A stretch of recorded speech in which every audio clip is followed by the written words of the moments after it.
说起爱宝家的小四妹，在熊猫界绝对是特殊的存在，都说她是2026年出生的第一只熊猫，自带大姐头光环。可这小家伙到底是软萌小甜豆，还是混世小魔王？全网一为了这事儿都快吵翻天了。今天咱们就来唠一唠，告诉你这只四公主身体里到底藏着个什么样的有趣灵魂。起初啊，所有人第一眼看到小四妹，全都被她那副乖巧模样给骗了。粉嫩嫩的一小坨，安安静静窝在妈妈爱宝怀里，睡着的样子简直能把人心都融化。谁能想到呢？这只眼睛都还没完全睁开的奶团子，早就把一身的本事给藏得严严实实。我跟你讲，论大嗓门这事儿，宝家族的基因那是刻在骨子里的。可小四妹直接把这项天赋给拉满了，闹腾程度直接甩开福宝、瑞宝、辉宝三位姐姐好几条街，有时候连江爷爷、宋爷爷加王奶爸这三位顶级饲养专家都拿她没辙。大部分刚出生的熊猫宝宝那都是文静的小淑女，一天到晚除了吃就是睡，饿了也就轻声哼几两下，生怕吵到别人。咱家四公主可不一样，天生自带高分贝环绕立体声音响，简直就是熊猫内舍的专属小喇叭，管你白天黑夜，人家想唠就唠。身边有没有人都能唠上几句，社牛属性直接拉满。别看他个头小，那叫声中气十足，穿透力强到离谱。音量一开，同期所有新生小熊都得甘拜下风。面对这么个软萌又古灵精怪的小活宝，江爷爷、宋爷爷和王屏风奶爸这三位大佬齐刷刷全变成了女儿奴，天天忍不住就想上手撸熊，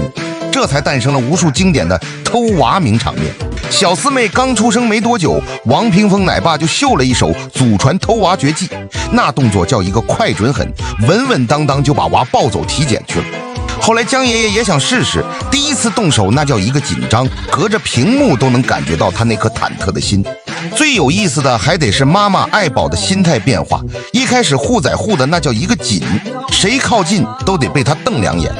可时间长了，爱宝也看明白了，这几位长辈是真心疼娃，没坏心思，心态一下子就松弛下来了。现在经常上演的名场面就是江爷爷当着他的面把娃抱走，他扭头假装没看见，心里估计还偷着乐呢，可算有人帮忙带娃了，千万别拦着。到了宋爷爷这儿，更是刷新了大家的认知，现在只要一根胡萝卜就能大摇大摆走进内舍，跟爱宝一手教娃一手教货。这画面和当年用胡萝卜引诱爱宝救瑞宝的场景简直是梦幻联动。好多网友看到爱宝现在这么佛系带娃，就担心她是不是变粗心了，不疼小四妹了。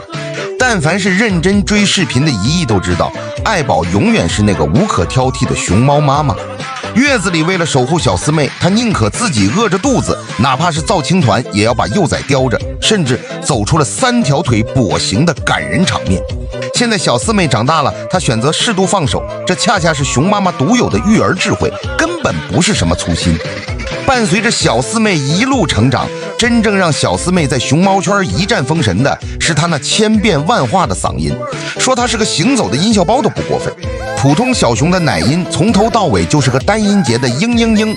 可我们四公主呢，能给你玩出花来，随时随地解锁新音色，每次开口都能刷新粉丝1亿的三观。刚落地那会儿，她也确实是个细声细气的嘤嘤怪甜妹，那绵长软糯的哼唧声听着特别治愈。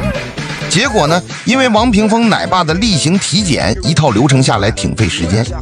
这下可把我们小四妹的耐心给耗光了，扯着嗓子就是一顿疯狂输出。结果你猜怎么着？清甜的奶音愣是给她喊成了辨识度超高的烟嗓，火爆全网的嘎嘎呀叫声就这么横空出世。这还不算完，小家伙兴致来了，还喜欢沉浸式 cosplay 猛兽，时不时发出一声啊呜的狼嚎。可惜呀，浑身的奶味还没散干净。更离谱的是，后来他还自学成才，解锁了鸽子一样的咕咕声。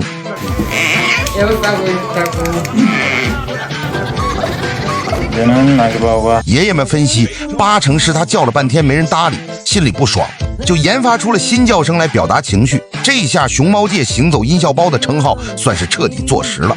短短50多天，小四妹的成长速度快得惊人，体重轻松突破2000克，体型直接碾压同期所有小熊。江爷爷都忍不住感叹，这孩子是宝家族4个娃里长得最快的。每次体检，王屏风奶爸从头到尾夸个不停，那满眼的喜爱劲儿根本藏不住。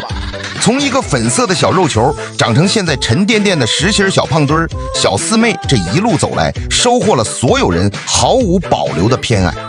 在妈妈爱宝全心全意的守护和3位爷爷跨国联手的精心照料下，这只被爱包围的小魔丸，未来肯定还会给我们带来更多惊喜。让咱们持续蹲守